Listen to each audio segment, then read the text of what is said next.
Well, it's been a little while, guys, but it is a Thursday night. It's a Thursday night with Aggie football coming right up, so you know what we got to do. Uniforms.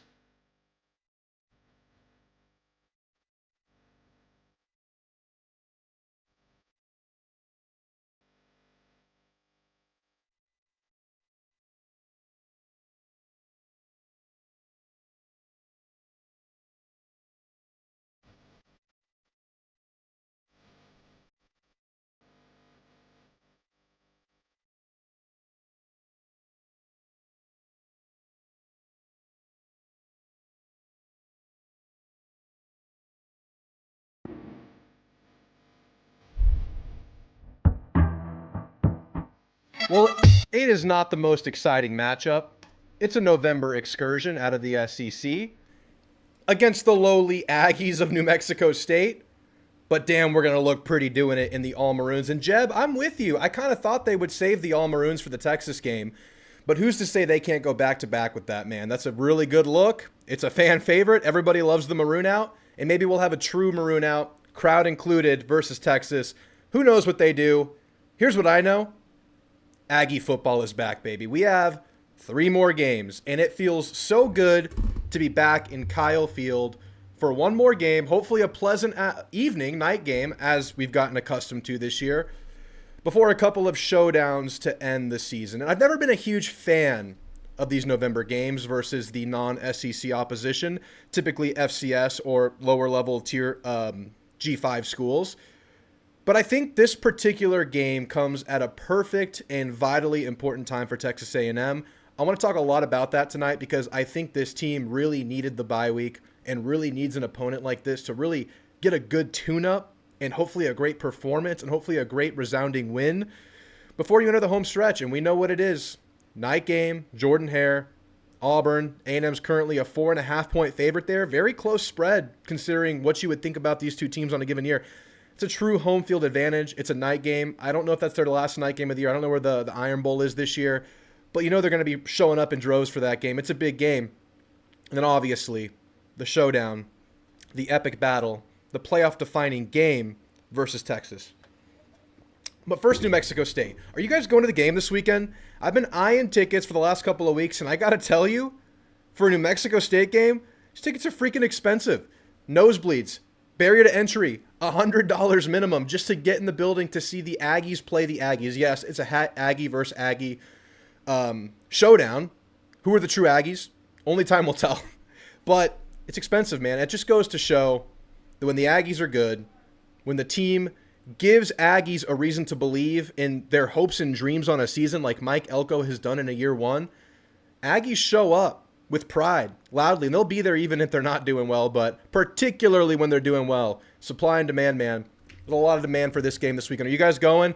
I haven't pulled the trigger yet, but I'm going to make sure I'm there this weekend. So if you guys see me at the game this weekend, make sure you give me a good Texas Aggie greeting, and I'll say what's up. But it's good to be back with you guys. It's been a couple of weeks. I took some time off during the bye week. Hopefully feeling rested and rejuvenated, just as the team hopefully is going into the fateful home stretch of the season. The first year under Mike Elko, everything to play for. But guys, thank you for being here. Like and subscribe if you haven't done that. The call-in link is pinned in the chat. Click that. You'll be prompted to enter the waiting room. I want to hear score predictions for the New Mexico State game. We had Noble Guy get the score prediction right on the McNeese game. He's on the Hall of Fame forever. No one else has made it. So if you call in and give me a correct score prediction, you'll be able to be right there under Noble Guy. Noble's the first. Hopefully he's not the only one this year, but you guys have a chance to do that by calling in. But I also really want to hear, like, big picture. How are you feeling? Bye week, well, the loss, good feelings versus LSU in the 7-game winning streak. The loss, the bye week. Tune-up game, is it safe to call it that? Important game, a game you can't look past, but we'll call it a tune-up because I think you can get a lot of things right in this game. We'll talk about it. And then a hectic, crazy end to the season. So, yeah, I want to hear from you guys on that front. Click that link. It's pinned in the chat. You'll be prompted to enter a waiting room, and I'll pull you guys in one by one to talk Aggie football live on the internet. But, guys, let's say what's up to everybody in the chat. I see all the familiar faces in here. Let's see who's all in here today. I see Jeb in here. Went from all 11 a.m. kickoffs last year to every game being a night game this year. They want Auburn to upset us. I don't know about all that, but I know when you're a top 15 playoff ranking team, you're going to garner some national attention. You're going to get some night game slots. They're not just going to slide you in with the D crew on SEC Plus Network, where you're lucky to get a stream that's not lagging and you're lucky to, have camera angles that aren't just zoomed in on the center's butt. You get the good stuff when you're a good team. And this is what we signed up for. This is what you get when you're good. We're here. We're living it. So we got to, answer the bell, go to what's going to be an insane environment versus Auburn, and hopefully right what was wrong the last time you were on the road at night versus South Carolina. So, yeah, it's not going to be a simple task. It's going to be a real game. We'll get there when we get there. Play to win. How goes it? It goes good, man. I'm feeling rejuvenated. I took some time. Obviously, no A&M game last weekend. Not as much content to consume or content to create in my case. So, took some time off. Just enjoyed college football. Enjoyed life. And I'm feeling really good. It feels like Christmas Eve again. We got Aggie football in 2 days. Play to win. I'm really excited. Thanks for being here, man. Little Shy in here. Good to see you, man. You guys like the Boston introduction. Love a little Boston to start the show off. Adam H. Can't call in tonight. I'm currently flying to Nashville, then Raleigh. I'll be flying to Houston tomorrow and hopefully see some of you glorious bastards at Kyle Field Saturday. Hope to see you there, Adam. I'll try to get there early and hang out by the MSC for maybe 45 minutes before I go into the stadium. I'll put something out on Twitter saying when I'm there. Hopefully you guys can link up and say what's up. But thanks for tuning in, Adam H. I appreciate you. Drag 20011. What up, man? Good to see you. Wouldn't be shocked if our game with Texas was at 11. I don't think it's going to happen because typically the SEC primetime game for the weekend garners the evening slot, and that will be the primetime game that week, and that will be the marquee game. It should get College Game Day. It should be all media hands on deck. I would be surprised if it's not a 6 o'clock at the earliest kickoff. It's going to be intense, man. I remember sitting in my seat. I have to get in the seat early for big games. I have to settle in. I don't want to deal with the crowd when I'm stressing about the game.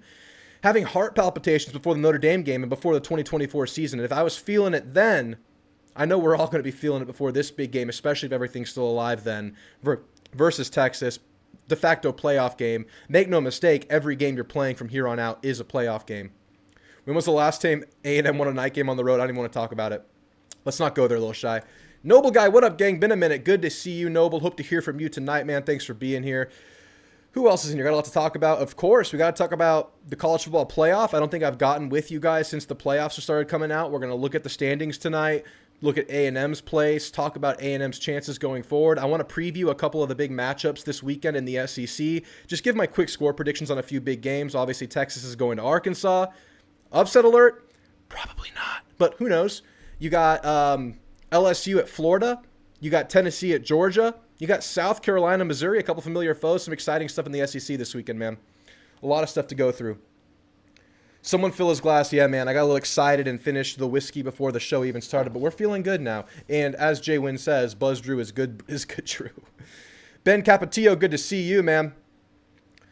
Who else is in here? Noble Guy says, what's going on, Play to Win? Some banter between the regulars. Appreciate that. Been studying landscape of college football like crazy since the Aggies will be in ambush mode for a couple of weeks. Noble Guy sent me the correct playoff standings deemed by him, and I tend to agree with him. We'll look at those whenever he calls in tonight for sure. Oh, man. Why we got to play this game? Play to Win's not feeling the November non-SEC game. We need that Texas game so badly for sure. I'm not sure why they put this game at home. Why not? Auburn record-wise is bad, but they have some decent pieces. They absolutely do. Noah Tuavy is going. Hell yeah. Hope to see you there. I'm a nervous wreck, so I was Play to Win. You're in the playoffs right now. The second you lost to South Carolina, you entered the college football playoff because you have to win to get in. We better score at least 50, says Jeb. Jeb always wants that 50 bomb.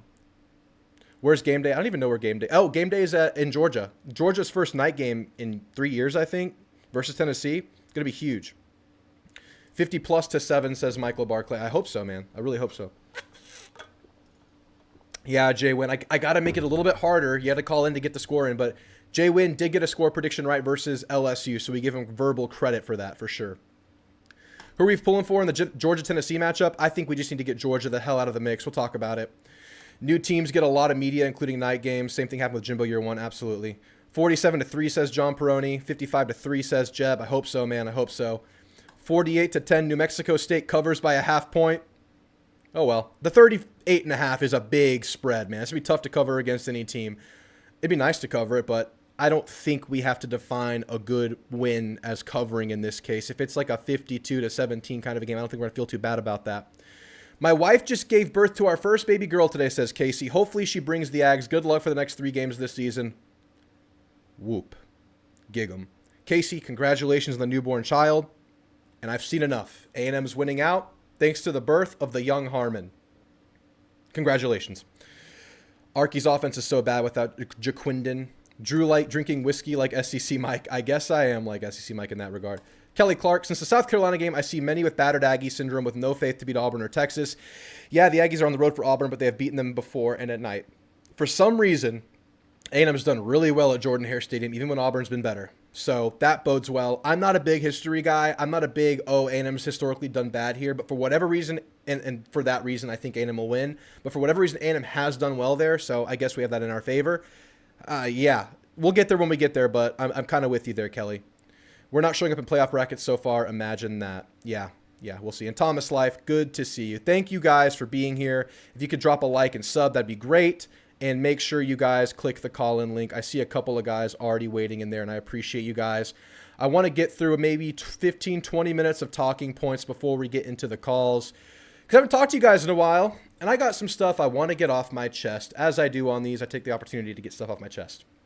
But just talking about where we are in the year and what we have to come, we knew going into this year that it was never a given that Texas A&M would have 3 games to make the SEC championship. And yeah, we're not chalking those up. That's not what I'm doing right now. But when you're previewing this team, if you would have said we were in this position, even with the loss to South Carolina, you would have taken it and ran 50 miles away and just taken it and ran. You would have been happy with it. And yeah, we're coming off that loss and it doesn't feel good. And a lot of Aggies, as Kelly was just saying, have some questions about the team. I have some questions myself. You still have to feel absolutely great about the position that Texas A&M is in right now, controlling their own destiny. And I want to talk more about what I'm feeling about A&M and their chances in a couple of minutes. But I really want to take a look at the playoff standings real quick because we haven't done that together yet. I want to see where A&M stands. We all know it, but let's go through it together. And I want to give my thoughts on a couple of interesting developments that the committee has decided to put forward. Let's see if I'm here. Let's see where we go in here. I'm a professional, so bear with me. Where am I? There he is. All right, so you guys have seen this by now. Oregon, Ohio State, Texas at 3 without a significant win, whatever. Penn State at 4, Indiana 5, BYU 6, Tennessee 7, Notre Dame standing strong at 8, Miami dropping to 9 after the loss to Georgia Tech. Go Haynes King, true Aggie. Bama at 10, Ole Miss 11, Georgia 12, Boise State, SMU, A&M. Sitting at 15, outside looking in, but with a clear driveway right into that garage that leads you to the college football playoff. So that's what the committee's put forward over the first couple of weeks they've been doing this. A couple of gripes. And of course, I'm going to bitch and moan about this. Nothing really matters because I have a feeling that by the time we get past Championship Saturday, the committee's just going to do whatever the hell they want after that thing shakes out because obviously the top 4 conference champions are going to be 1 through 4. Then I have a feeling there's a lot of movement to happen beyond that after that settles itself. I think Big Ten and SEC championship game runner-ups make it, but outside of that, a bunch of shuffling will happen. My gripe is with Texas and Penn State being 3 and 4, and it doesn't really matter what I say, but I'm going to say it. Do Texas or Penn State have the strength of wins to warrant being ahead of undefeated Indiana, undefeated BYU, and Tennessee with a win over Alabama?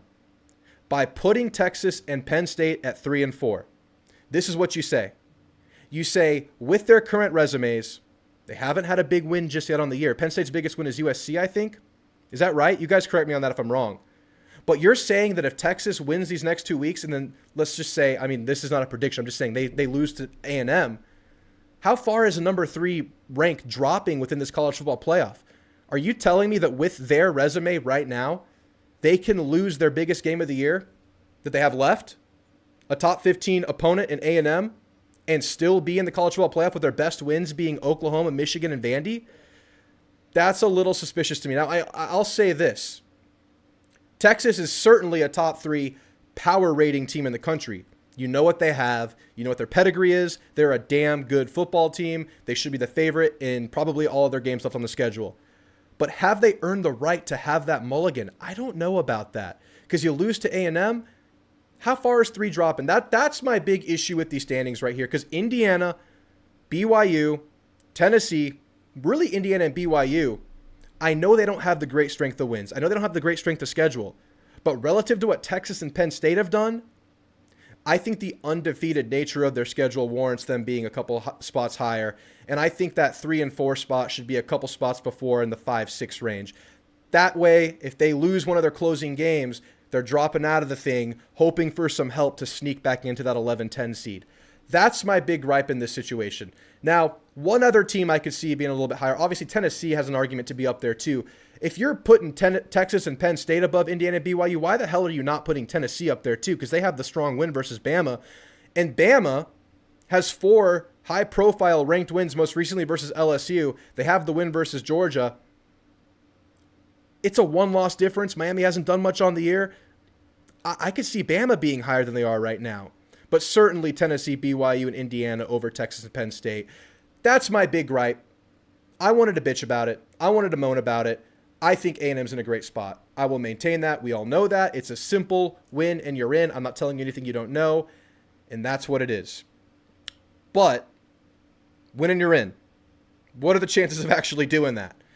We've heard from Elko a couple times since the loss, the post-game loss, the Monday pressers. And we heard from him yesterday in the Andrew Monaco radio show, great show. I listen every week. I'm sure you guys too. We know what he prioritizes and values within his program. I feel really good about this team's chances to respond to that loss, chances to heighten in urgency after that loss, the buy-in to the coaching message after a loss, the attitude of the team. They know what's on the line, and Elko talked about it yesterday. He's not shying away from the fact that this right now, you're in the playoffs. He said this yesterday, and he's saying he's not keeping this a secret from the team because he knows the team is eyeing these standings. They know what's on the line. They know what they're playing for. And as much as it's faceless opponent every week, they're not beating around the bush. These games are must-win games. Now, you hope they're using that as a tool to increase the urgency, to light a little bit of a fire, as bulletin board material to heighten this team up. In fact, Elko said that practice speeds, of course, they're measuring everything in practice with the GPS system. Every player has the GPS chip on their pads or wherever they put it. They're matching week 3 speeds. So they're getting good results in practice effort right now. But I want to talk defensively and offensively, how I'm feeling, coming off of what we saw most recently versus South Carolina. Defensively, we know what happened in that game. Tackling, eventually gap fits and angles, gave up some explosive plays on the game. I still remain sky high on this defense. I think they can fix the tackling and add the fact you're not going to see a Lenora Sellers monster again the rest of the season. But really, I think the tackling is about the mindset and the willingness to latch on to players and not just try to hit them harder, as Elko mentioned in his presser or his radio show yesterday. I think the linebacker and defensive back groups are going to continue their upward trajectory they've established so far in the year. Every week until this game, we were talking about how these linebackers, Torin York, Scooby, DeShields and Sanford have all just improved throughout the year. And yeah, it took a step back last week, but we talked about how improvement's not always linear. I think this stuff can still improve and continue to get better and better despite the shortcoming. I expect the same thing out of the DB unit. Yeah, we had a bad safety game versus South Carolina. That's where the run fit stuff was really hurting us. A couple of really bad misfits by the linebackers, yes, but also the safeties in the run game. I think that stuff improves. I don't come out of that game worried about that stuff. I expect this D-line to continue to do what they do. They did it versus South Carolina. They just weren't tackling. They just weren't getting home when the plays were there. We know what Elko can do on third downs. That's all still going to be there.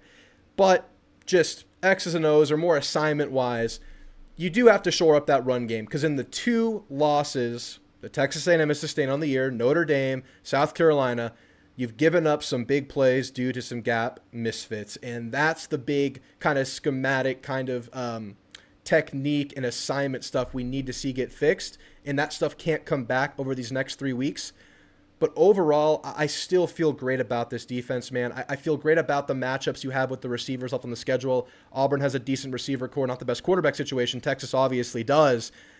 I like our matchups there. I'm not saying we're going to necessarily dominate those matchups, but I like our chances, and I think these guys can get it right. But to be fair, what I'm apprehensive about, after what we've seen most recently, It's the offense. It's offensive consistency overall. First of all, y'all have talked about it. We feel it. We think about it every day. How do you replace Le'Veon Moss's production? We know Amari Daniels is going to be there. E.J. Smith needs to step up. We've heard rumors that a DB is moving over to running back. We have a feeling that Terry Bussey could get more looks at running back. But whether it's a player replacing Moss or the offense overall finding it, where's this production going to get replaced? Where's Chase Besantis? Because we saw pass pro breakdown, blocking breakdown a lot, center, left guard in the game versus South Carolina. That's communication, and that's just Chase Besantis being a beast. And the last update we got from Elko was very vague. He's getting better. We're trying to get him back. That's all he said. So look out for that. You need him. You can get by with him not playing this weekend. You'd really like him to get back into form this week and at least get a couple drives under his belt this weekend. I think it's a rolled ankle, and that stuff can linger. So I think at worst we get Besantis back versus Auburn, but I'd really love to see him back this weekend.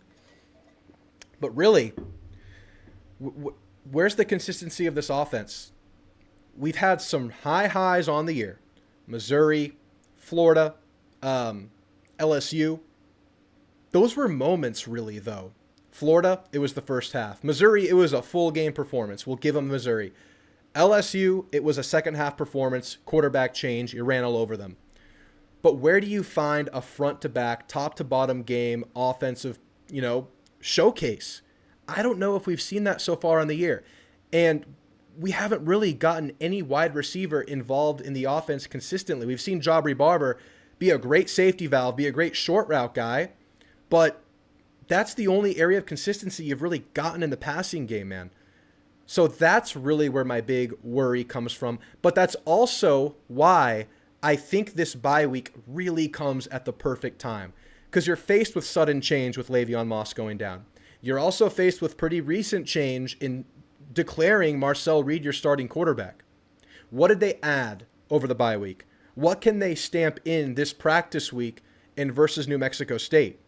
That's the great opportunity you have ahead of you, and that leads you into a road game versus a manageable, but not just a gimme opponent versus Auburn.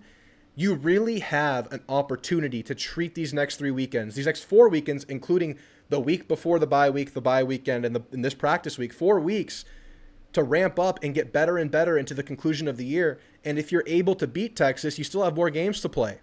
So I really, really find this, like I said, I don't like the November excursions versus these teams. But this year, it's a godsend. It's what you needed. What consistency can you find offensively? Who are the guys that step up? And can you get Chase Besantis back? So all that stuff, I think really, really gives you a great opportunity. Let's check in and see what you guys are saying about all that. I've been really wordy today. Let's see what you guys are saying. Jeb says, 8-2 before Auburn, Texas, to me is way ahead of what I imagined. Absolutely. Thomas Life says, I want to see more Bussey. I need to see these guys get more involved 100%, and it starts with Bussey. Unfortunately, it seems like that injury kind of set his trajectory back. He should be good to go after this bye week. Like I said, great bye week. Kelly says, yes, we do need to beat Texas for a few reasons in addition to getting to the SEC championship game. First, it'll cause the media to finally shut up about Texas. Yeah, man, that's their big test. That's what they need. They need the win for their resume. Obviously, if they're 11-1, they're in. But the opportunity cost of losing that game and not adding that to your resume and being 10-2 really puts them in the field. So you have a chance to really knock them down a peg. I'll be looking to see how E.J. Smith looks with more carries. I'm sure they'll be resting Daniels to keep him fresh. Yeah, I want to see at most a couple drives from Daniels, then really give these other guys some reps, including E.J. Really, I know we're looking at these options, DB's coming over, Bussey, but E.J. Smith got to step up. This is his time. This is his moment. He's out of eligibility, I think. This is E.J. Smith's time, man. You have the opportunity. You have a major role in this team. Go get it. Go get it. As good of a recruiter Jimbo was, he screwed us by not getting a running back in the 24 class. Yeah, it's unfortunate. I think Texas' strength of schedule will hurt them in the playoffs. It will, but unless they beat us. Texas' strength of schedule is a joke. Yeah, I know.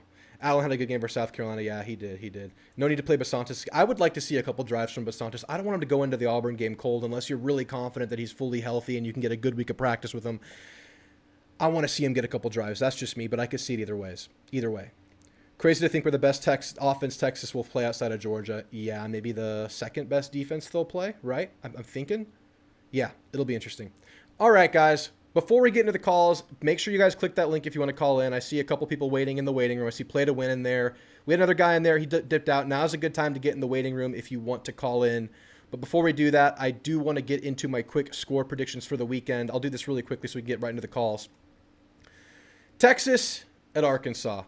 Texas on their third road game of the year, their second true SEC road game. They had the OU game, neutral site. They played versus Vandy, a close game that Vandy could have won. They had a chance to win it. Now they go on the road to Arkansas. 11 a.m. kickoff. That's a gift, but that place will still be rocking. Arkansas, you guys probably know this, they hate Texas. They're going to show up. They're going to be loud. It's going to be a hostile, raucous environment, even though it's a morning kickoff. Texas matches up really well against their defense. Texas has not been a really good run team, but they're a really good passing team, highlighted by a great plethora of receivers, a great offensive line, Quinn Ewers, and their best offensive weapon is Sark and their play design. I don't know if Arkansas has the DBs to slow them down. I don't think you can rely on your defense to win you this game if you're Arkansas. What Arkansas needs is a masterclass from the very much up and down Taylon Green. You've seen both ends of Taylon Green. He can give a game away. He can make miraculous, crazy plays. I'm not banking on it. I have Texas winning this game. The spread is 16.5 points. I think that sounds about right. I would say Texas slightly covers that spread. I don't think Arkansas has a chance in this one. I would love to be surprised. I would love to see them make Texas struggle at least. Texas found some rhythm last week versus Florida, who was unfortunately without their quarterback on their third stringer. Maybe they found some rhythm. All right. LSU at Florida. DJ Lagway confirmed to play in this game. My big thing in this game is if DJ Lagway was 100%, I might be inclined to pick Florida. And this is only a 4-point spread in favor of LSU. We know LSU has struggled mightily. It's their kryptonite, the dynamic quarterback. But I don't know how dynamic DJ Lagway can be versus LSU. Florida's defense is improved, but I think LSU has enough offensively to attack that and make stuff happen. I think it's a close game, but I do think LSU goes on the road and beats the Gators. If Lagway wasn't hurt, I think I would pick the Gators. I think this is like a touchdown win for LSU. It's going to be a good game. You got to tune into this one. 2:30, you're able to watch it. This is a big one in terms of playoff pecking order, and we as Aggies probably need Georgia to lose this game. You want Georgia to leave the mess. If in the case that you lose the SEC championship game and you're vying for that last spot, I do think that the SEC championship loser makes it in, but Georgia being out of the mix just kind of clears that runway. So we're going for Tennessee in this game, in my opinion. It's a couple of offenses who have slightly underperformed on the year, a couple of defenses who are pretty good, but it's at Georgia. And while I think Tennessee's defense has been the more consistent defense on the year, I think Georgia, like they did in the Texas game, has been known to make the masterclass defensive performance when they need it the most, scheme up in these big games. It's going to be a night game in Sanford Stadium, one they haven't had in 3 years. I think Georgia wins this one. Nico is supposed to play, despite conflicting reports throughout the week. I think Nico plays based on the latest reports. I don't know if Georgia covers, though. This is a close game that I would not bet. Georgia's an 8.5-point favorite. This feels like a 3-point win for Georgia. It's going to be an awesome game, but we need Tennessee to win. I have Georgia winning it. And finally, a couple of familiar foes, Missouri, South Carolina. Brady Cook not playing in the game. He's still hurt. South Carolina, one of the hottest teams in the country. If they would have come up the right way on a couple of those early losses, they would be well within the playoff hunt right now. They're a 14-point favorite at home. Columbia team traveling to Columbia. I have South Carolina winning this game. They're going to make this backup quarterback's life absolute hell, and they're going to cover that spread, if not well exceed that spread. I have South Carolina in a big one. But those are the big SEC games on the weekend. I wanted to get my game predictions on the board.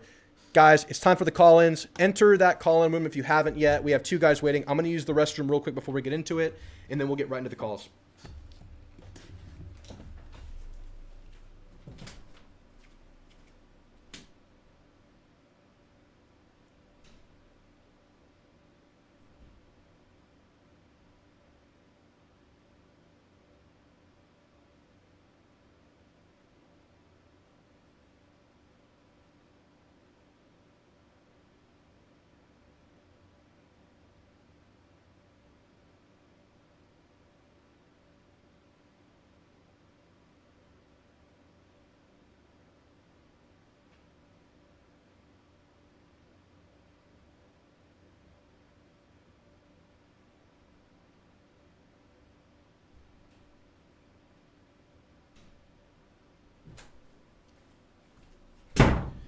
All right, guys, thanks for bearing with me. We got 3 guys in the waiting room. We got time to take as many calls as we need tonight.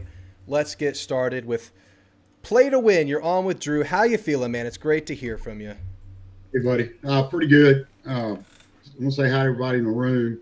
Jeb, noble guy, a little shy in the gang, but it's good to see everybody. We're back, and an embarrassing loss, South Carolina, but they're, I think, a lot better team. They're good, given credit for, and their record shows. And they took it to us. They did. Le'Veon Moss, and that was a big loss there. Yeah. That hurt. But EJ, look, Smith's got to step up. Our other one, I can't think of his name. My mind went blank. But some of them need to step up. Maybe Busty if they put him in. Whatever. We're hurting right now. I mean, there's a lot of teams that lost a lot of good players. Yeah. Okay. It's not just us, but we've lost more than our share, I think, ever since the very beginning of the season. So it's been rough that way. But I mean, we got to go 3 wins. That's what we got to do, man. We just let's concentrate on New Mexico State. Play our best ball. Get ready for Auburn, and then into Texas. Texas coming to see us, that is. But right in the playoff brackets, we're not showing up right now, and that's great bulletin board. Great bulletin board. Yeah, we're not even on the last 2 out anymore. We dropped a spot this last week, so we're not even on the graphic. No, we're not. No, there was 2. It was ESPN, CBS. We don't show up, and that's all the better for them because we're not their favorite football team. We've never been. Yeah. And it's fine. Also like Texas. We love Texas. Yeah, well, that's what we got to do. Put it on the bulletin board. Everybody look at it and get pissed the hell off and say, okay, well, we'll see about that, and go out there and play our best football that we know how to play because we got a great football team. It's what happened the last game, but now we have a chance to pick it back up with Mexico State, going to Auburn.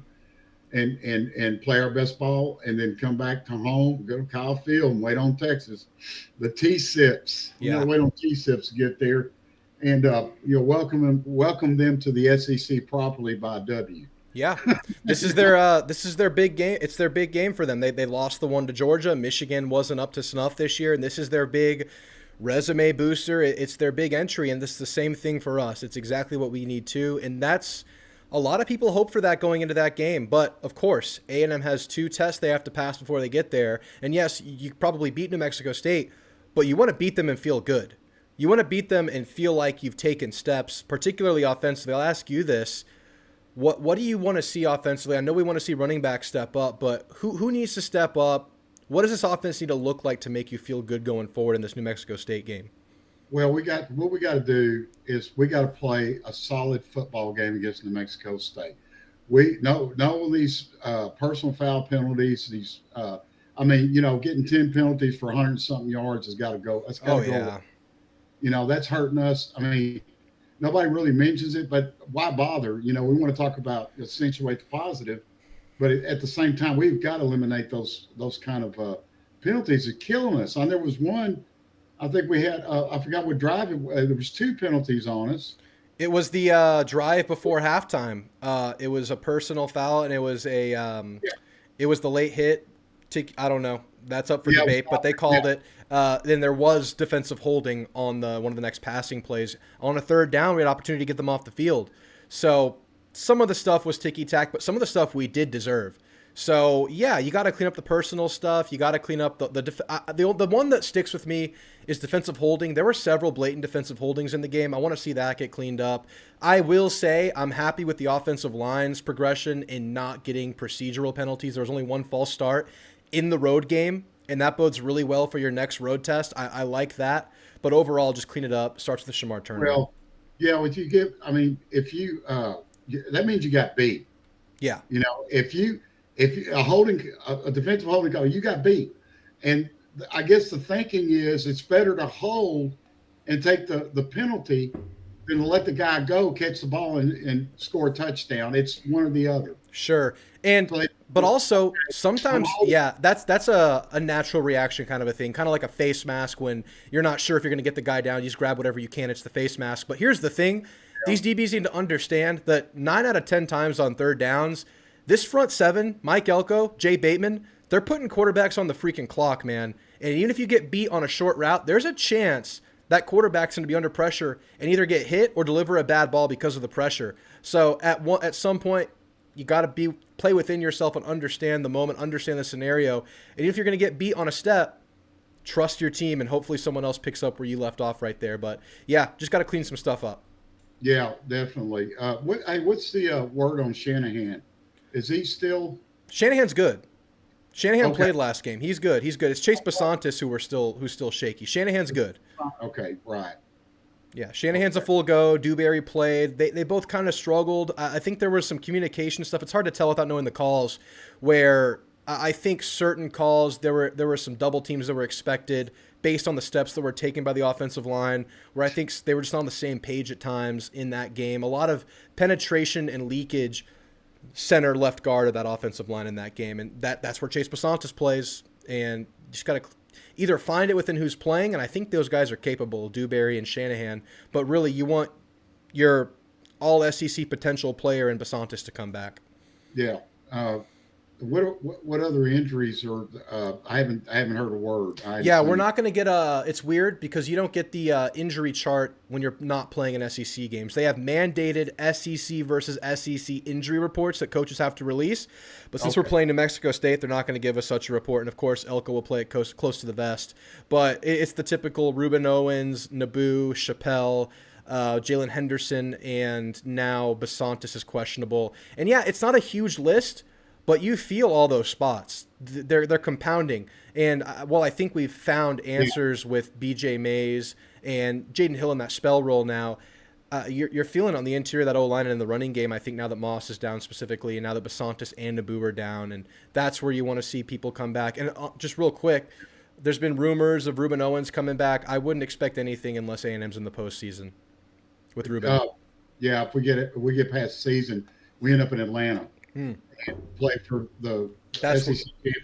That's when he would come back. Probably the week after Atlanta, he would start ramping up. That's what I would predict. He's just now testing his injury as of like a week ago, according to Elko. Right, and if I was Coach Elko, I mean, I already mentioned it, but it's take that bulletin board, the playoff where we're not even on it. Put it on the bulletin board. Say, hey guys, we'll take a look at this because y'all ain't there. Yeah, you're not there. Yeah, they use whatever they can because, like you said yesterday, like I was mentioning earlier, he's telling this team, you're in the playoff now. They're not shying away from the reality of the situation. He's telling these players urgency now because of this. So I like that. I think there are coaches out there, and it might work for them, that would just say, hey, don't pay attention to anything, zero in, just next game. But the reality is your players know. Your players are looking. Your players are on social media. They're 18 to 23-year-old kids. They're going to look. So might as well use it. Yeah, I agree. And once again, we got to play our best football. It's got to happen now. Yeah. And I felt like Reed was a little bit slow in the SEC, the South Carolina game. Kind of reminded me of Connor Wegman. He just wasn't too quick on the draw. If he didn't have look at his reads, he didn't have a pass, his run, or their line was a little bit quicker. Maybe that's what it was, but it looked like he was a little bit slow out of the gate, trying to get away from the line of scrimmage. And when I rewatched the game, I thought he was fine until he started getting hit in that third quarter. I think it was. He started getting sacked a few times, and I think he was playing sped up from that point forward. Big road start for a redshirt freshman. Offensive line leakage like we were just talking about. I thought he played his worst ball late when he started getting hit because if you remember, it was 20-10. A&M was on a really nice drive, passing the ball with Reed with about 7 minutes to go. They got to their own 30, or to the South Carolina 30, and he gets sacked twice to force us into a 4th and 20. And I thought he was playing great up until that point. And I think after that, the interception came, then the fumble came. No production after that. It's when you got into desperation mode. Yeah, he played sped up after that point. Yeah, he was shell shocked. Yeah, I think it probably was his worst game, but he's had some good games. He gave some W's. I mean, it's a fair point to bring up the fact that whenever teams have had a week to scout him, he's not played as well. Florida didn't know it was going to be him. He played great. LSU didn't expect him. He played great. So he has to find out what he can do to be his best when teams are playing handcrafted defenses for his game. He has to be able to find it. Yeah, find his niche again. He will, but do you see?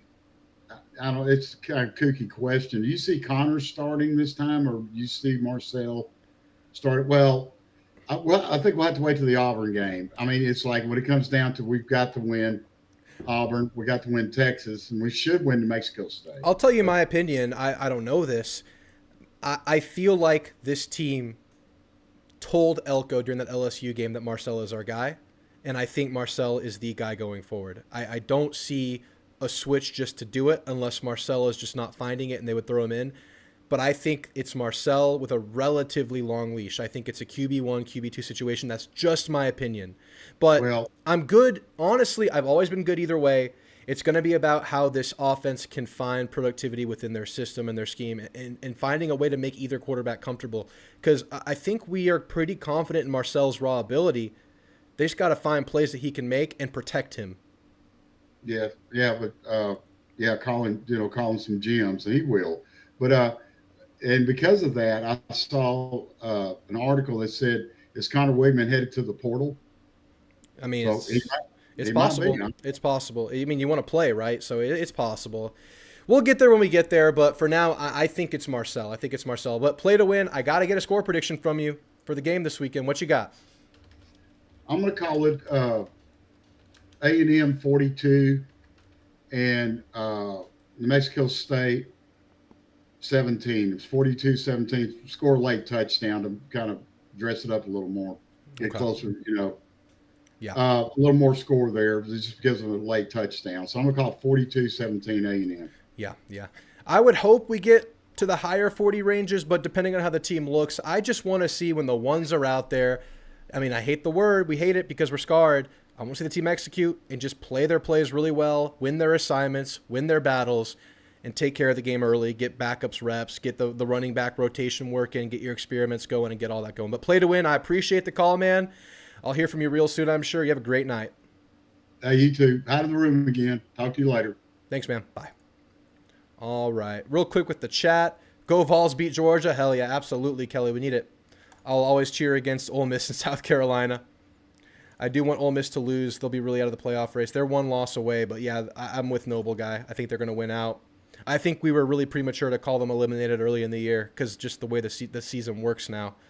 Connor will probably get reps against New Mexico. I would be surprised if he didn't. Marcel is the guy going forward. I agree. Curious to see the quarterback rotation in the game. Speaking of Noble, you're on with Drew, man. How you feeling, Noble? Good to hear from you, my friend. You're muted, Noble. Noble. All right, Noble.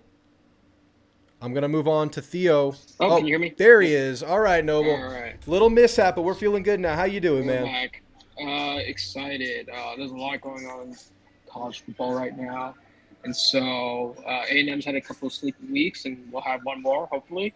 But there's a lot to pay attention to in the landscape. As far as this week goes, my score prediction is 48-10. It's going to be very similar to the McNeese State game, except that we're missing Quavion, so I'll account for that for one less touchdown, essentially, and a couple more field goal attempts. Curious to see how the quarterback rotation goes. I think they both play, and how Connor handles, if this is what they do, being the second quarterback in, or if they'll even do similar Florida did, where they go to quarterbacks on drives or anything like that. Yeah. And see how much the offense. I don't know if the many changes is going to show up in this game, but I mean, I almost feel like you got to treat this game as a way to test anything you might have been working on in the last couple of weeks. Yeah.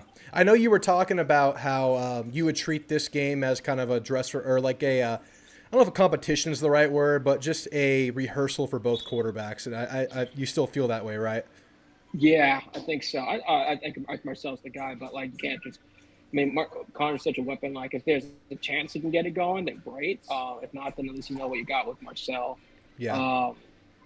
Quite frankly, I mean, there's still a world where I could see both of them playing against Texas. I don't really like that world, but it could happen. Yeah. But yeah, I mean, it's a pretty simple talking point. Like A&M's got to take care of business, and there's not a whole lot beyond that, other than if you want to try to figure out Colin Klein's job for him, because that one I don't know. Yeah.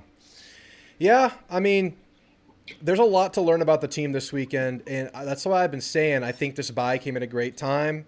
I think they probably had 3 really important practices during the bye week. I think this week of practice is huge. I think this game is a huge, huge opportunity for the team to stamp things in. But did you want to talk about the playoff picture? Because I know you have a couple of gripes similar to what I have. Yeah. I'll throw your list on the screen. I know you sent me one today. I'll throw it on the screen. Yeah, sure. So just to give everyone in the audience an idea, I made a comprehensive list. I originally just started 12, then I worked my way down to 25. But it's because the current ranking does not have any kind of like consistent criteria, right? Which is frustrating as hell. Yeah. So what we have, I have 3 simple criteria, which is ranked wins. I value ranked wins above all else, including record, because you can be Army and undefeated, but you're not going to surpass like an Alabama. But then it is followed by record. So, just because you have a bunch of ranked wins, but then you also have a bunch of losses doesn't mean you get be on top. And then eye test is the final one. Yep. Based off those metrics, the most notable changes, because mine is not I have all the same teams as the committee has, but my difference is that I have Tennessee at 3. I bumped Texas all the way down to 6. Yeah. I have BYU at 4, Indiana at 5, and Notre Dame 8, Miami 9. Do you have the list up on your? Yeah, it's up. It's up. Yeah. Okay. Yeah. So just a quick summary. So the justification is everyone has either as a better win than the team below them, or they're undefeated compared to the team below them. And the Texas being number 3 is egregious to me. There's SMU and Texas have the same record, except that SMU has a ranked win and no blowout losses. Yep. And and Penn State is even worse because like their one ranked win, which is Illinois, has fallen off since then. It's one thing for your team to get worse throughout the season when a loss, which is happens, but to go from ranked to completely unranked which might happen to Mizzou for us this week. Right. But on the other hand, it makes South Carolina loss look a little bit better. I think quality losses are a thing, especially on the road. I do give credence to losses on the road. Yeah, and Penn State is an interesting one because they don't have the strong wins on the year. They have an excellent loss, but they lost the game. So it would be hard for me to throw them above even a Miami. Like you have Miami above them, and I can see that. Above a Notre Dame who has a better win, a worse loss, but they have the win. Same with Bama, man. It's hard to penalize Bama for their 2 losses. Vandy, I know that's a highly debated kind of a game to lose, but the 4 ranked wins, that has to boost you at least a little bit. Now you have them at 7. I think I'd have them in that range. I think there's a good argument for it. I could see them being 7 through 9, anywhere in there. But you're absolutely right about the Texas one. I think that's the biggest egregious one. That's all eye test, right? That's all just feeling. It's eye test / brand. I think eye test is, the obvious eye test statement is the recruiting, and then also like the blowout wins over horrible teams. It's like, look at her schedule. It's terrible. Yeah. And it's terrible that they get placed at 3 because it's an insurance. They get the benefit exactly. of the doubt, they've done nothing to earn it. So, like you said earlier, if they lose that game, they lose the game to us, they could still be in the playoff, which is like they'll have no ranked wins. It's absolutely frustrating to me. I feel like the playoff committee doesn't have a consistent criteria on what they're going off of. Yeah.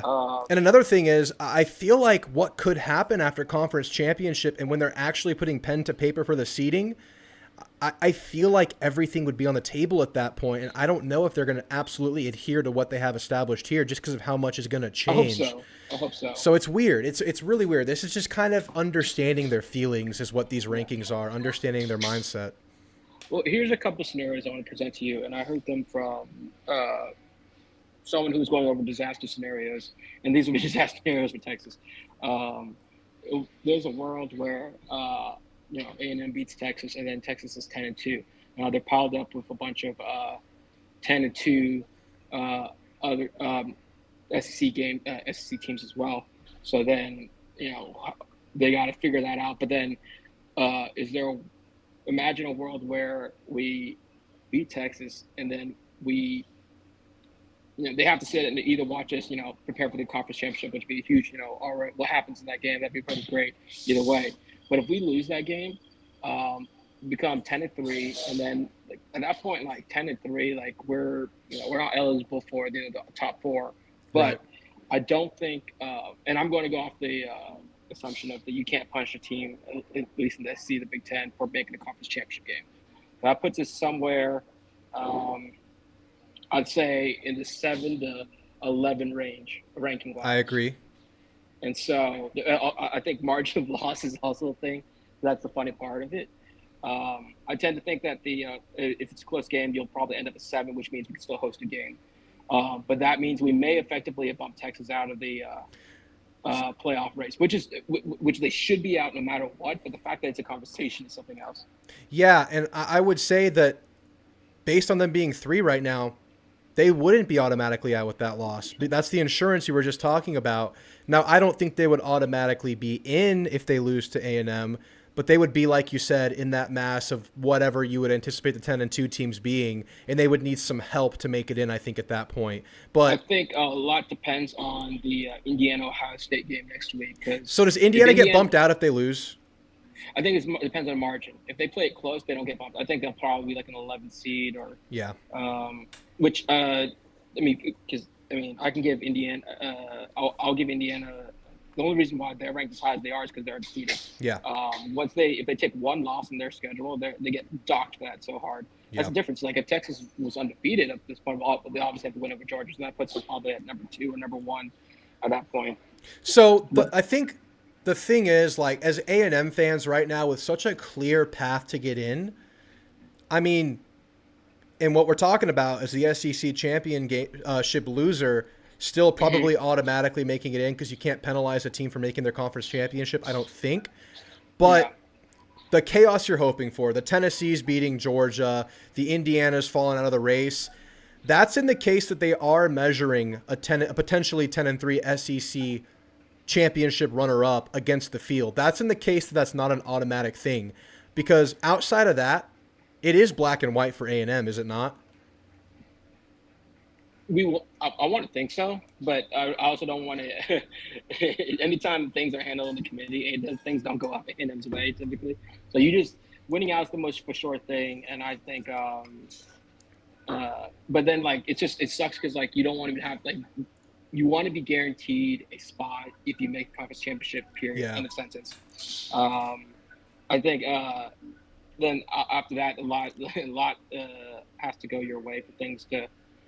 Well, you're out of the conversation against Texas, so put that to bed. Yeah. I think something really interesting to look at is, have you seen the the possibility of LSU making the SEC championship game? Because they only have 2 conference losses, right? They have 2 conference losses, and then because of the way SEC tiebreakers make up, the head-to-head does not exist amongst all the 10-2 or the 2-loss conference. SEC 2 conference losses in the SEC. So if there are more than 2 teams tied, the head-to-head doesn't apply. Exactly, which would be obviously. And then that situation, even though Alabama beat LSU, because I believe their opponents or the conference opponents have a better win percentage, would get in, and that obviously and then play Texas, I believe. That's insane. That's crazy. So it's a pretty wild year. This 12-team playoff has so many. Then also with the portal and the distribution of talent, it's left some pretty wide consequences. It's really fun to look at. To see what it's doing for the whole country, because we can't just look at what our schedule has. Obviously we win, but it just be this conversation. Imagine how much more fun we didn't lose to South Carolina, because there's room for error at that point. Yeah, we lose to Texas, we're 10-2, and then we're in the mix. I don't think at that point our resume. Because I will say this: our resume is not great right now. It's not bad. It's just enough. It's just enough. Yeah, it's enough to put us right on the edge. But our best wins are getting worse by the day. Yeah, but again, we're fortunate to be at a point, and this is a benefit of Texas being ranked 3, Or just the way the things shook out. True. You just win. You just win, and you're in. It's just black and white for us. Our resume very much doesn't matter right now, even though it is looking worse by the week. Well, Missouri won last week, and I think they're going to lose this weekend. And South Carolina gets better, so that loss looks better. But anyway, it's just so clear. Bad. And this just kind of leads me to this. I guess it'd be right to say this. A lot of us, myself included, we're worried that this 12-team playoff, and this is obviously a very obvious talking point, but that it would devalue the college football season because it was so much easier to make this playoff. About that too. Yeah. Right now, it feels like we're in the playoffs. It feels like every game right now has so much on the line, and so many talking points have been birthed from this playoff scenario that it's just added this huge new element to the league that's made it more fun. And just more stuff to dive into and look at, and more important matchups. It's really great because typically, I mean, like a game. What's a game? Even well, like Ole Miss should have been dead by now. Yeah, exactly. Something like that. They beat Georgia. They should have. It shouldn't matter, but like that's exciting. Like I don't like Ole Miss as much as the next guy. Yeah. The next Ag. But I mean, give them credit. They got off the mat, and then I think what's interesting is going to happen is Georgia's in the same position as Ole Miss was last week, and they're going to ambush. Well, not really an ambush. Everyone knows what that game's going to be. But, like, I think they're going to take down Tennessee. And it's similar to how, like, A&M coming off South Carolina is, coming off LSU, then lost to South Carolina. Yeah. Mind you, South Carolina wasn't in the playoff position, but it was a situation where, like, one team comes off a win or a loss, and that affects, like, the result of the next week, which I think that is what happened ultimately against South Carolina because we just didn't tackle well. That comes from a lack of focus. Yeah. I don't know if that was for press clippings or something else, but it's really interesting right now. I think the SEC is peak entertainment right now. It's like the NFL essentially between all these teams that can beat up on each other, and it is hilarious. I have some friends in the Big Ten. They cannot stand the idea about like. SEC, even in the conversation of having 5 conference, and here's something I want to broach with you: 5 SEC teams potentially in the playoff. Here's the thing: how many 10-2 SEC teams are? Is let's just like 6 at the end of the year, and then ultimately you're not going to get all 6 in, but the conversation has to be had like. Why does a group of 5 automatically get a bid over a team that's obviously better? Now, obviously, I think what happens on resume, but the fact that we even have an auto bid for a group of 5 school is ridiculous. I get it for the other Power 4 conferences. Yeah. But it takes away a spot. Notre Dame already takes a spot away because they're independent. And then on top of that, we have to have the like other conferences have to realize that they can complain about it. I'm talking particularly about the ACC and the Big 12, about especially someone makes the ACC or their conference championship, the ACC or the Big 12. But if they lose that game, I think they should be out. I don't think they should be in. I don't think the runner-up, unless you're the conference champion of that particular conference, you should be out at that point. And they can complain about it, but also here's the thing: the SEC and the Big Ten have to sign off on a continuation of the playoff model in 2 to 3 years. And if you're Greg Sankey, you're like, my 10-2 team is better than your 11-1 or 12-1 Big 12 champion. And the fact that you bumped me out for I don't know, another a lesser school, like a Boise State.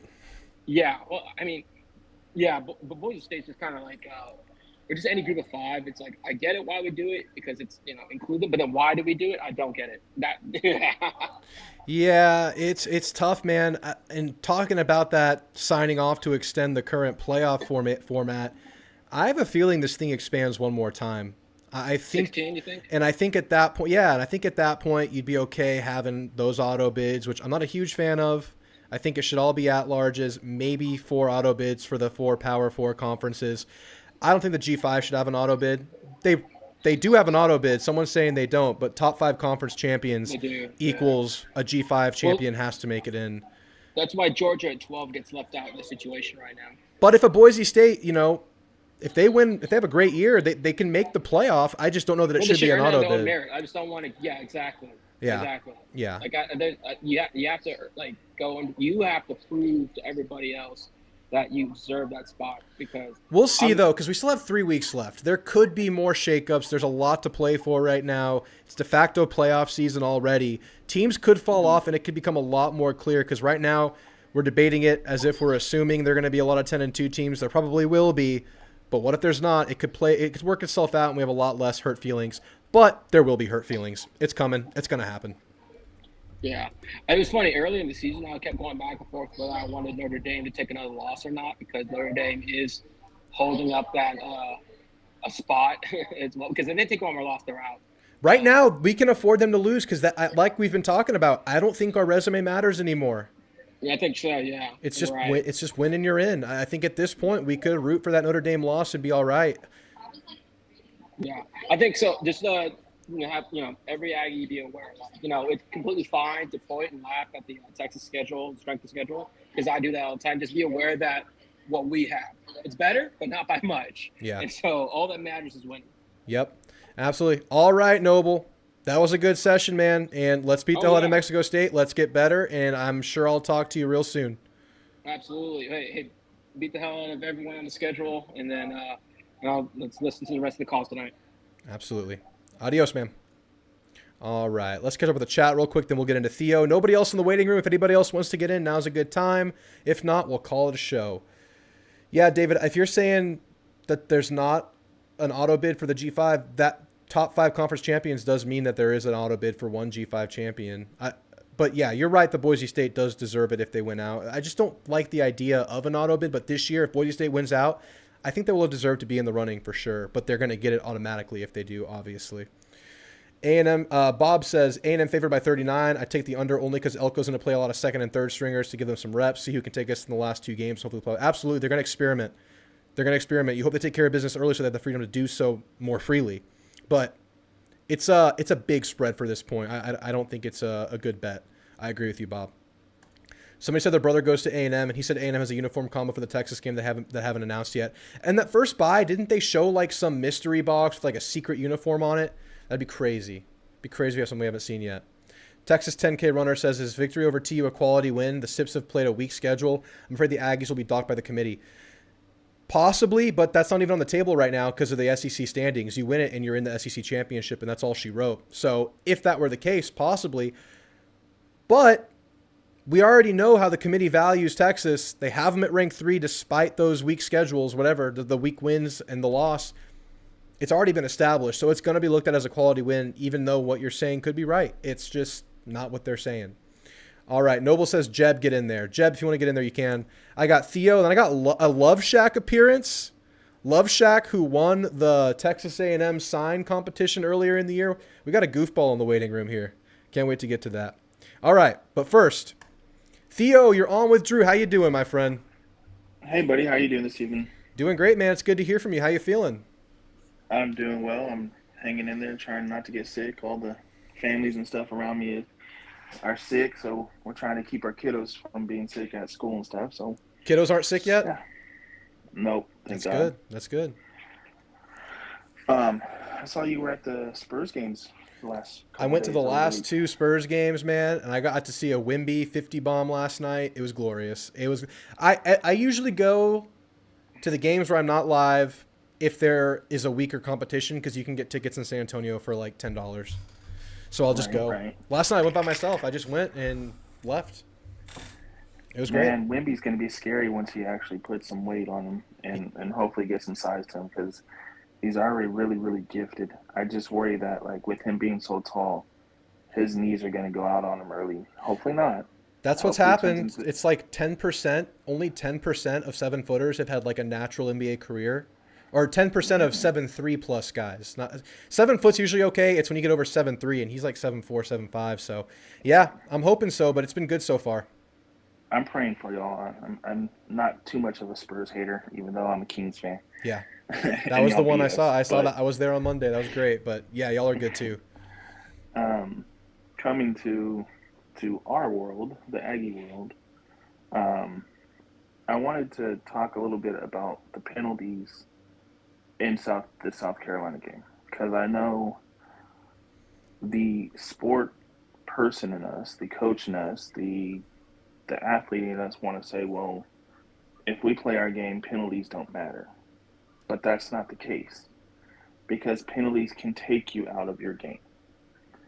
And for instance, I will point out several different penalties and or spots or missed gaffes that absolutely cost us not only points but momentum that could have really given us the game.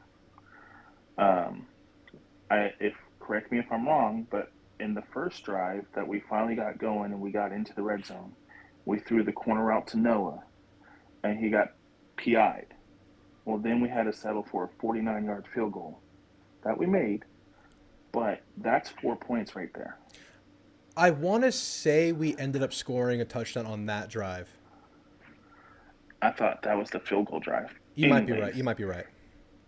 That's 4 points that cost us. The 3rd and 1 and the 4th and 1, that one of those that we both looked at the film and were like, yeah, he got the first down. We got a bad spot. That cost us because the next play we had to go for it and we didn't convert. Oh, the Amari Daniels right through the middle. Yeah, I thought that was a first down. No, I'm talking about the catch along the sideline. That one first. Where he's falling to the ground and he's right at the sticks as he's falling, and they call him down before the sticks because his shins was down. Okay. And the ball was short of the thing. Any other game, they're automatically calling that a first down, and they're going. Mm-hmm. They don't. That cost us. The Amari Daniels first down that you're talking about, he flipped over the player. If you flip over the player, you're easily getting at least a yard. Yeah. And we were only short a yard. So that cost us. Is that the one they reviewed? That's the one they reviewed. And there just wasn't a good angle. I mean, if they would have called it right on the field, it wouldn't have had to happen. Right. And so that cost us. How many times have we seen quarterbacks do the moves that Sellers were doing where he gets up and out the pocket, not around the pocket, but up and out, and that leads to a hold on the defensive ends or the defensive tackles because of the way he moves through the pocket. Mm-hmm. We didn't get a single one of those. That was the weirdest part in the game. And, yeah, there's holding on a lot of plays that isn't called. There's holding all the time. But for them not to get a single one was pretty insane. That was crazy. Just the discrepancy in penalties. Look, if you're going to give us some bullshit calls, whatever, it happens. This is SEC officiating. The discrepancy to me was the biggest thing. And I'm going to let you have it because I agree there are some gripes in the game. I'm going to let you have it without arguing too much. And there's one more I wanted to point out. The drive before the half, 20-17, we get the strip sack, and they called the defensive holding. The defensive holding was there, although I will say it's very tic-tacky because if that was defensive holding, then South Carolina was doing it all night long. Having said that, on the return of the fumble, Shamar Turner, I believe it was, whoever picked up the fumble, was face masked on the tackle. Mm. It should have been offsetting penalties and a replay of the down.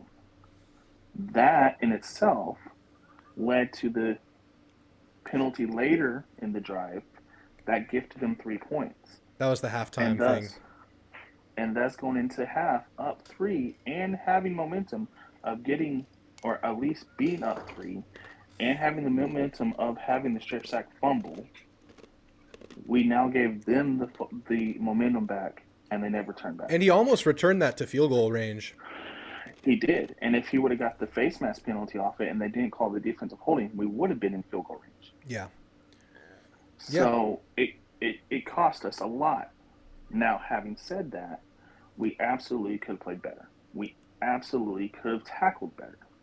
It's hard to get used to tackling a 230-pound bowling ball that is Rocket Sanders. He was amazing. If I'm an NFL GM, I'm drafting him. And I'm happy for him because he's had 2 really bad years of injuries, and I'm happy he's back to where he is now. It happened against us, though. I'm not happy about that. Exactly. I can't hate the man, but, at the same time, I wish he didn't do it to us. Yeah. I thought that was like a mindset thing that the players, for whatever reason, Elko talked about this, didn't understand exactly what they were getting into. And I don't know if that's a byproduct of coming off of a big emotional game versus LSU, getting a little comfortable, thinking a little bit too much of yourself. I don't know. There is evidence to suggest that that could be the case based on how teams perform after big ranked home games on subsequent next week road games. That there is evidence to suggest that teams play worse in those spots. But for whatever reason, I don't think they had the mindset they needed to tackle those bodies. I think they felt like they were still tackling a Taylon Green, where you just match his speed, you catch up to him, and you can get him down. This was a different situation. Same thing with Sellers. He's a bigger back. I think we talked about it. He reminded me of a faster Cam Newton. And so with those type of quarterbacks, you have to hit, wrap, and then hold on for dear life and let your team get to you. And we just, for whatever reason, would not do that, could not do that, and would not make that adjustment. Hence the reason why we lost the way we did.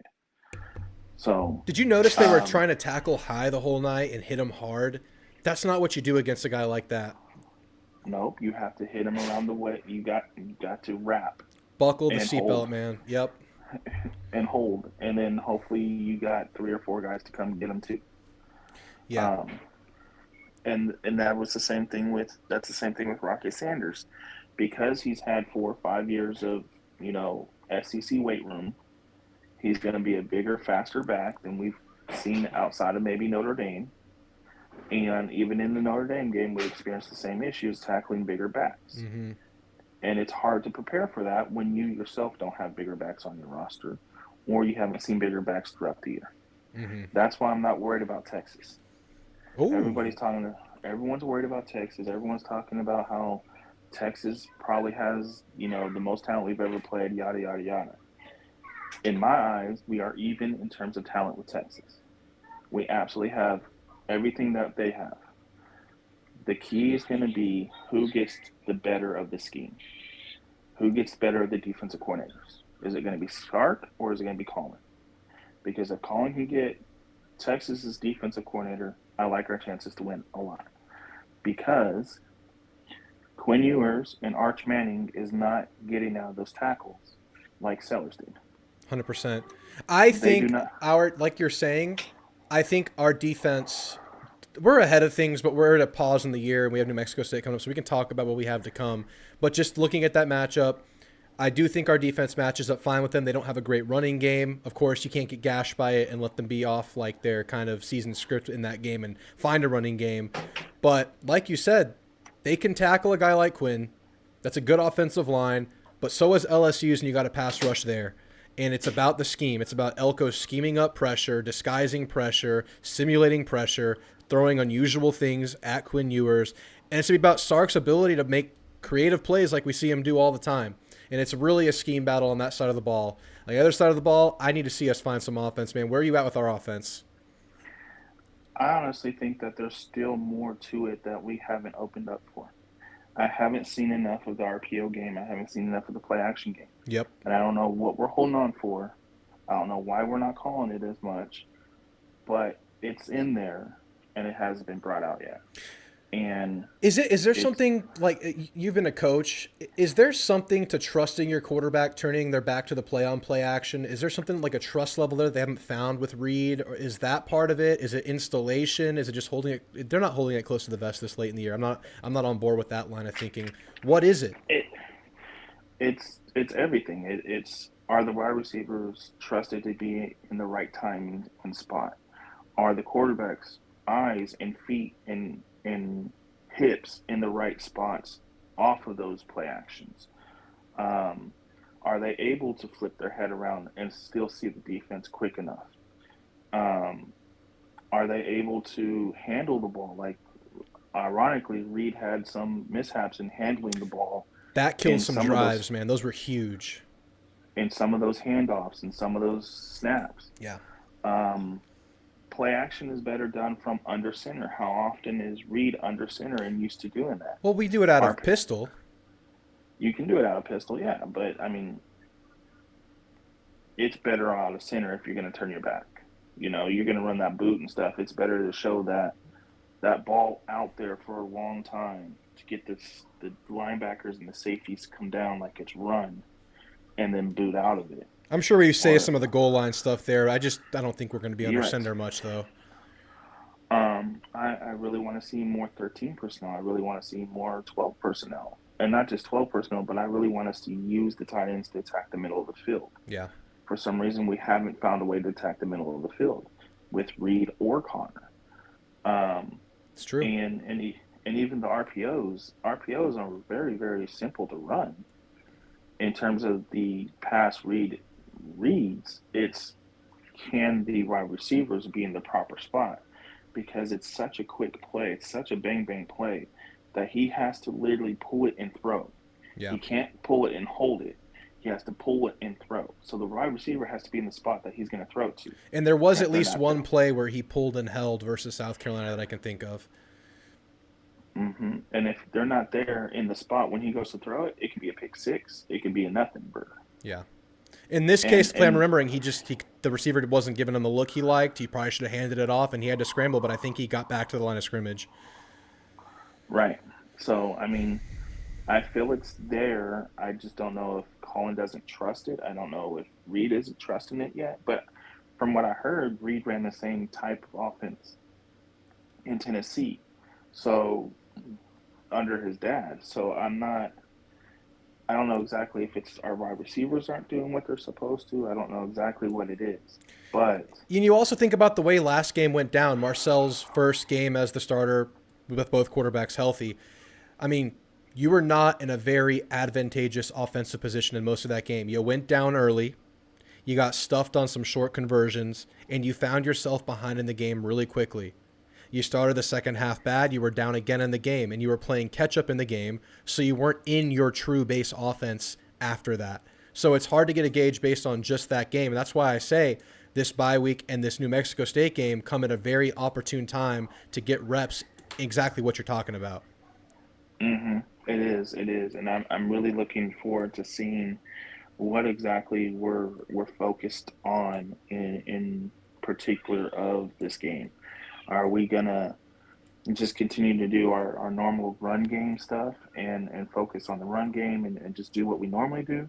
Or are we gonna treat this like a glorified scrimmage and work on more like RPO stuff, more play action stuff, more stuff down the field to open up the playbook to get these guys confidence to do it? Because it's there.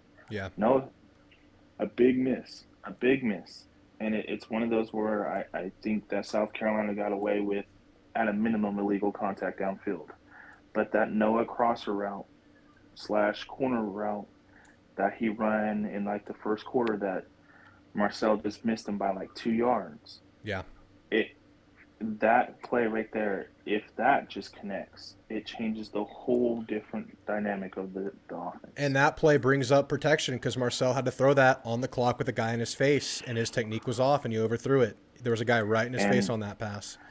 And I hate to say it because I thought Dewberry and Shanahan would be okay to take over for Basantis. Like, I didn't think that drop-off was too bad. But over the last 2 weeks, the LSU and the South Carolina game, I really think Basantis showed that he is much better than what we've been giving him credit for this year. Yeah, he's been solid. I want to bring up this comment that Bob brought up because I think it's an interesting start for a talking point. He says, this week Elko's not going to open up the playbook. He won't want to give anything away to Auburn. And while I think overall that is true, but I think what we're suggesting right now is that they lean on some of the play designs that aren't necessarily guarantees to work just to get you through the New Mexico State game. I think they could just line up, run power left, power right, pin and pull, GT pull, whatever, the whole game and probably win. But I think they're going to want to run RPO. They're going to want to run play action. They're going to want to take shots. You don't want to hold back. Now, don't go giving away your wrinkles. Keep those close to the vest. Right. But play the stuff you haven't been good at. Do it. Right. The stuff that we've already put on film that we haven't been good at, like the play action deep passes to Noah, the play action passes to Jabri down the sidelines. Yeah. The RPOs that, we've only ran like 2 or 3 in the game that are simple slants or where's the tight end screen? Where's the screen overall? We've had one tight end screen all year that I can remember, and that was to went to Calhoun in the first game Yeah. of the season or second game of the season or something like that. Yeah. You know, like those kind of things that we have in our playbook that we have put on film, but we haven't called, but maybe like 5 or 10 times a game or all season. Those type of things that we need reps and practice at and confidence in is what I would like to see. For sure. And it seems like every time you get the tight ends involved, you're making positive plays. That's how it's felt, just thinking back on the year right now, whether it's 84 or 17.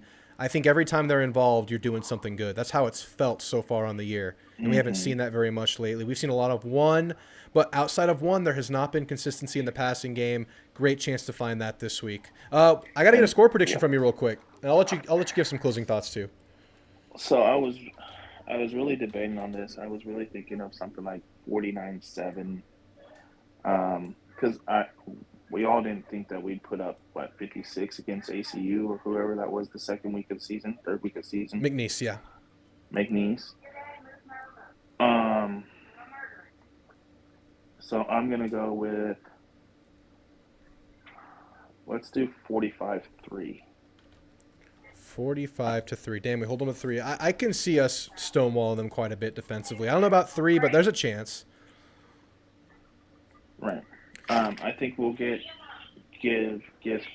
Small a field goal or two to, let him get his stride and his legs, keep it hot, keep it going. I think that we can get out to a quick 21-0, 28-0 lead. We'll go to our second string. They'll put up, 14, 21 points themselves. And then, we roll with the final field goal to make it 45, 48, 9, 3. Yeah.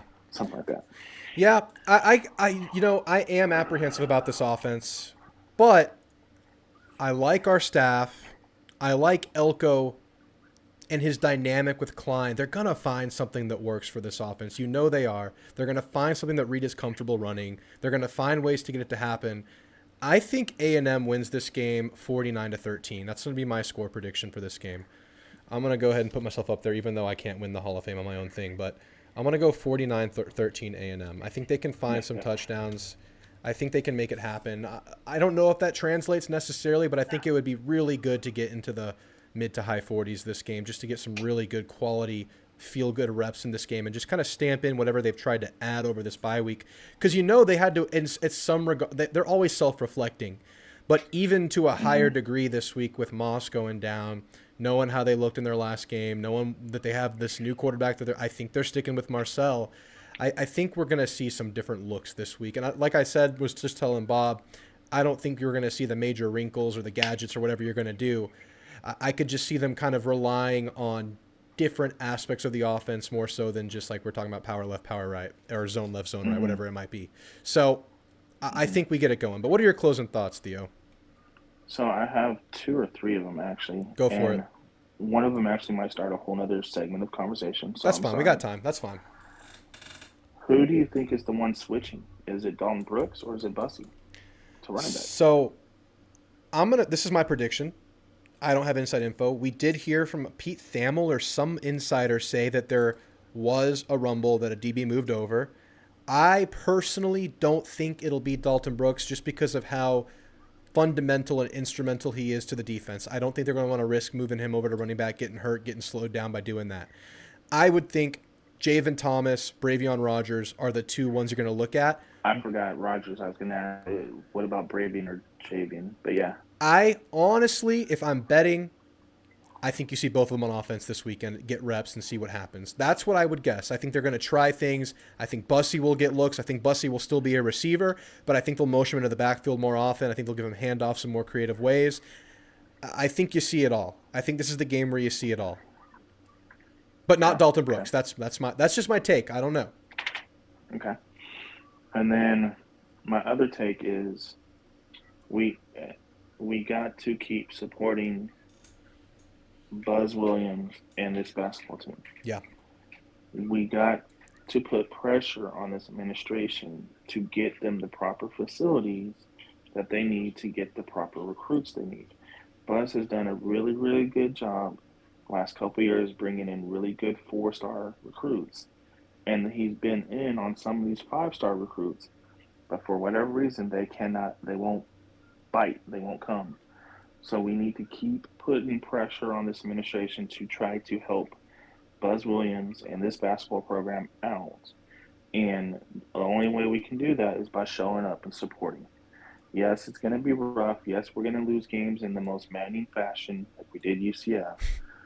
But that game at sucked. the end of the year, I do feel like we are going to be in a position where we're going to be, back in the NCAA tournament for the first time in I don't know how many years, in back-to-back years, and we're in the right position where we need to be.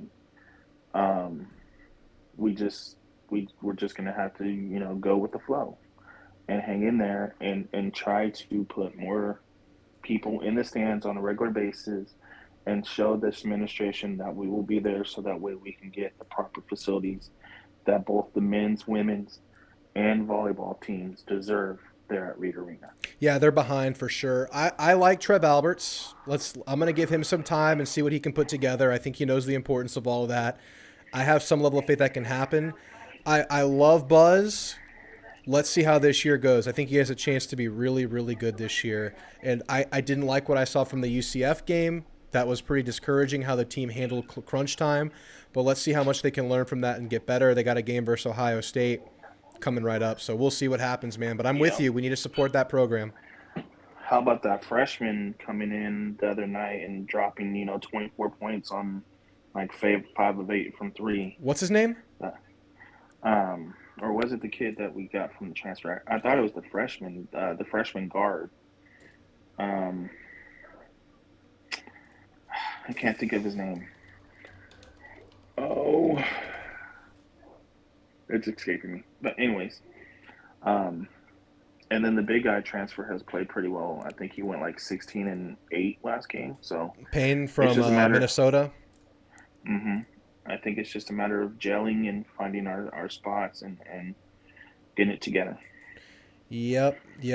I'm trying to look at who you were talking about. CJ Wilcher's a transfer, had a pretty good game last game. Zurich Phelps is the transfer out of SMU. Okay. Yeah, he's an important player. Yeah. He's a senior, but he's an important player. Not a huge three-point threat, but he hit 1 or 2 shots last game. He's going to be really important. He's a starter. So him and Phelps, him and Payne, Phelps and Payne are the 2 big transfers that start.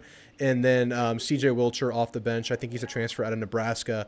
Put up some points last game too. People complain a lot about Hefner playing. You need shooting. You need floor spacers. That's why he plays.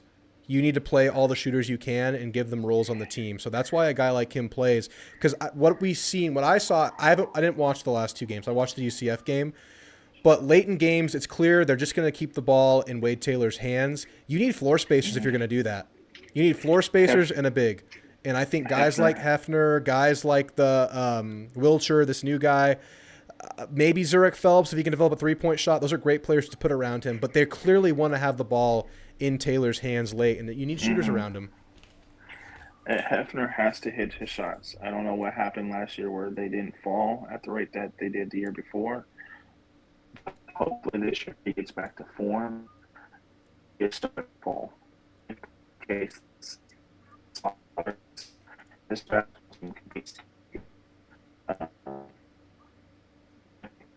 we will play with anyone. It's just a matter of can we finish it. Yeah. All right, Theo. Any more points you want me to answer for you? Enjoy the ride. Enjoy all of sports. Enjoy the moments. And hit the likes, subscribe, and help Drew out here, y'all. Thanks, Theo, man. You have a great night. I'll hear from you soon. You too, sir. Adios. All right. Great calls tonight. Let's catch up with the chat one last time. Any questions you want me to bring up or talk about these last couple of minutes, throw them at me now. If not, we'll call it a show. Thank you guys for being here. David says the jet sweep to 3 must stop. Not my preferred play. I will say on the one that got stuffed versus South Carolina was a blocking whiff, though. He probably would have gained yards on it. Just run it for 1 or 2 or even 6. Yeah. Our O-line holding up is going to be critical moving forward. Absolutely. Basantis, please. These other guys, they had a bye week. They're gaining experience. Shanahan and Dewberry. Maybe they can get better, but Basantis. Give EJ a lot of reps. He needs the experience, 100%. We're talking about these gadgets, these things you can do, pulling DBs over, running bussy. But the easy simple, necessary thing is that EJ steps up in his new role. He has a huge role on the team now. He's the backup running back that might as well be listed on the starters as its own position, backup running back, because it's so critical to a team's success. From a stats perspective, what do you want to see coming out of this weekend? Stats-wise, I want to see efficiency from Marcel. I want to see several passes completed over 20 yards.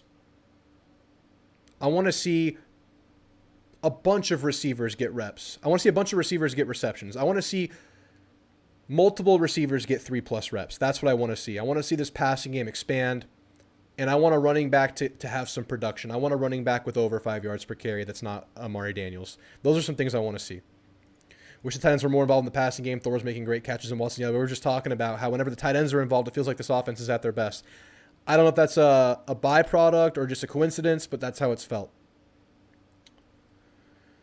We're going to get way ahead, then put in second and third stringers. They will score points that are insignificant. Well, possibly. That's on the table. That's on the table. Let's get out the game healthy. Amen. 200+ rushing, 200 passing, 2 passing touchdowns. That would be beautiful, man. That'd be beautiful. I think Bravion played quarterback and running back in high school. I try him at running back.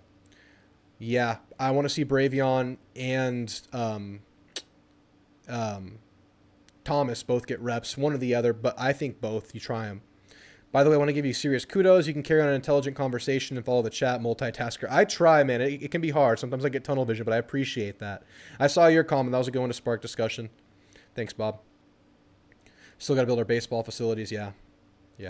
Coming after 25 or 26. It's on the table already. That's in the plans. Buzz got to earn his budget for the facilities. Not sure about Buzz either, but man, Yell leaders at basketball is lame. I don't think we're going to be a place that attracts big-name basketball coaches. I'm good with letting Buzz work, but I want to see him put together a good year. He has a promising lineup. This team could win 2 tournament games. This team can. I want to see that happen. I want to see you improve on where you've been, at least.